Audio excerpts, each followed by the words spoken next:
Hello, I'm David Armstrong, and I'm going to be reviewing some of the abstracts from the ACG meeting in Philadelphia around the topic of upper gastrointestinal disorders. And I'm going to be reviewing a few topics during the course of the next few minutes. I'm going to be looking at some abstracts on gastroesophageal reflux disease, particularly looking at non-pharmacological therapy. I'm going to be looking at gastric intestinal metaplasia and an abstract around surveillance strategies for this condition. I'll be looking at a couple of abstracts on upper gastrointestinal bleeding and gastrointestinal bleeding generally, and then finally a couple of abstracts on Helicobacter pylori testing. So why don't we start with gastroesophageal reflux disease? And the first abstract that I want to look at is from the group of Joel Richter, which has evaluated one of the non-pharmacological therapies, the Stretta device, in the management of reflux disease. So the background that they give is that radiofrequency ablation had a high point several years ago, and they say that it's staged a comeback endorsed by the surgical community for the management of reflux disease as an alternative to surgery. However, the studies have been somewhat flawed, and their aim in this was to provide an up-to-date systematic review of the efficacy of the Stretta procedure for radiofrequency ablation in the management of reflux disease. They specifically wanted to look at physiological outcomes, and therefore the primary outcomes that they looked at in their meta-analysis were normalization of esophageal pH and augmentation of lower esophageal sphincter pressure. They looked at some secondary outcomes to the extent that they had data on reduction in PPI usage and also on improvement in quality of life. They based this on an extensive Medline, PubMed, and Cochrane literature search. And what we'll do in the next slide is to look at the outcomes of their systematic review.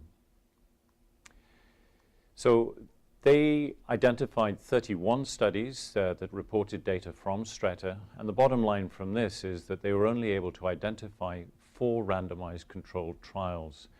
3 of these compared Stretta with sham feeding, with sham treatment, and the other compared Stretta with proton pump inhibitor therapy. When they looked at the data from this, they felt that the overall methodological quality of these studies was very low, that the risk of bias was high, that only one of the studies reported allocation concealment, and there was a high risk of outcome reporting bias in all 4 studies, with only 168 patients in total across these randomized controlled studies. And in essence, the data that we see here show that there was no difference with respect to Stretta and its comparators regarding lower esophageal sphincter pressure, regarding acid exposure time, health-related quality of life, or indeed the risk ratio for daily PPI use. So their summary from this is that in the 4 randomized controlled trials that were available, the Stretta procedure compared with sham showed no significant changes in physiological parameters and no reduction in PPI use and no improvement in quality of life. And they therefore say that future studies are needed to understand the physiological mechanisms underlying the Stretta procedure and to provide conclusive evidence on outcomes in a large randomized controlled trial. And actually they go further. They say that in the absence of good quality evidence, reimbursement is not advisable for endoscopic radiofrequency ablation treatment for gastroesophageal reflux disease. So moving on from an old non-pharmacological therapy to a newer therapy, this is an abstract and an oral presentation from a multi-center study with the abstract and the study headed by Peter Karillis. And this is looking at transoral fundoplication. This is a procedure that has been shown to decrease or eliminate reflux symptoms in selected patients. And the aim of this study was to determine if transoral fundoplication provides better control of troublesome regurgitation than proton pump inhibitors in patients with well-documented gastroesophageal reflux disease. Now, this is an endoscopic procedure with additional equipment that allows, as these diagrams show, for stapling of the upper part of the stomach, the cardia, in such a way as to provide a fundoplication. And what this does is to place little polythene or plastic pledgets to augment lower esophageal sphincter pressure. So in this study, which was called the RESPECT study, randomized ESOFIX versus sham placebo-controlled transoral fundoplication, patients were recruited across 8 academic and community medical centers. And the key point about this is that nearly 700 patients with troublesome regurgitation were screened, and these were all patients who were taking a PPI. Scores were obtained at baseline on and off PPIs, and the patient's symptoms were documented using standard questionnaires and also using standard investigations with radiology, endoscopy, pH monitoring, and high-resolution manometry. Of the nearly 700 patients, they were actually able to enroll only about 130 patients who were randomized 2-to-1 for transoral fundoplication versus sham therapy with PPI. And these patients were then assessed at baseline at 2 weeks, 12 weeks, and at 26 weeks with the final investigations, including acid exposure monitoring and endoscopy. And the primary endpoint was elimination of regurgitation at 26 weeks. When they looked at the data for the elimination of troublesome regurgitation, that is regurgitation, not heartburn, they found that there was an advantage for transoral fundoplication plus placebo versus sham surgery and proton pump inhibitor therapy. And this was borderline significant with a p-value of 0.041, troublesome regurgitation being eliminated in 68% of those having transoral fundoplication and 46% of those who underwent sham therapy. Transoral fundoplication decreased esophageal acid exposure, but there was some increased post-operative epigastric pain. The sham PPI therapy produced no change in esophageal acid exposure, but there was greater early treatment failure.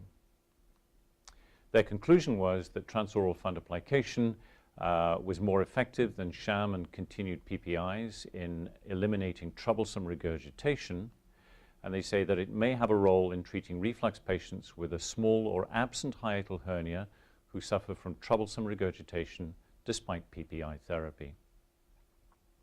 So moving on from interventions, the last abstract that I wanted to look at was the use of a sleep positioning device to improve nocturnal symptoms. And this is from a group led by Alan Patty and colleagues. The background to this is, as we know, that sleep position affects reflux in patients with reflux disease. And there was an abstract last year at ACG which showed that in healthy volunteers, a sleep position device with a 2-component pillow that raises the head and keeps the patient on their left side was able to reduce esophageal acid exposure in healthy volunteers. And the aim of this study was to determine if the sleep position device would reduce nocturnal reflux symptoms in patients with nocturnal reflux disease. So this was a small single-center study in patients taking PPIs for frequent, moderate, severe nocturnal reflux and regurgitation. They used a validated questionnaire, and they used the sleep position device for 2 weeks, 6 nights, for 6 hours per night. And this is a picture of the device showing, in this case, the patient on his right side, and it shows the 2 components with the raised head and the lateral positioning device. As I said, this was a small study with, in this case, only 9 patients initially reported. 8 completed the study with no adverse events. And basically what this shows is that the positioning device led to a significant reduction in the total nocturnal symptom score and a significant reduction in nocturnal reflux disease. And this was evident, in fact, in all 9 patients and actually all 8 who were fully evaluated with the symptom questionnaire. So their conclusion is that in patients with nocturnal heartburn and regurgitation despite PPI use, the sleep position device significantly reduces nocturnal symptoms, the morning impact of nocturnal reflux, and concern about nocturnal reflux, and that this was maintained over a 2-week period. So if I summarize these 3 abstracts for reflux in the Canadian context, I think we have to say that Studies of non-pharmacological anti-reflux therapies remain very difficult to interpret due to uncertainty regarding the mechanism of action, highly selective enrollment criteria, marked differences in outcome measures, and limited long-term outcome data.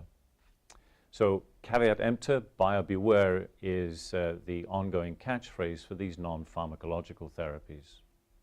Having said that, a simple sleep position device does show promise for managing nocturnal reflux, but pharmacological therapy with proton pump inhibitors remains the mainstay of reflux therapy.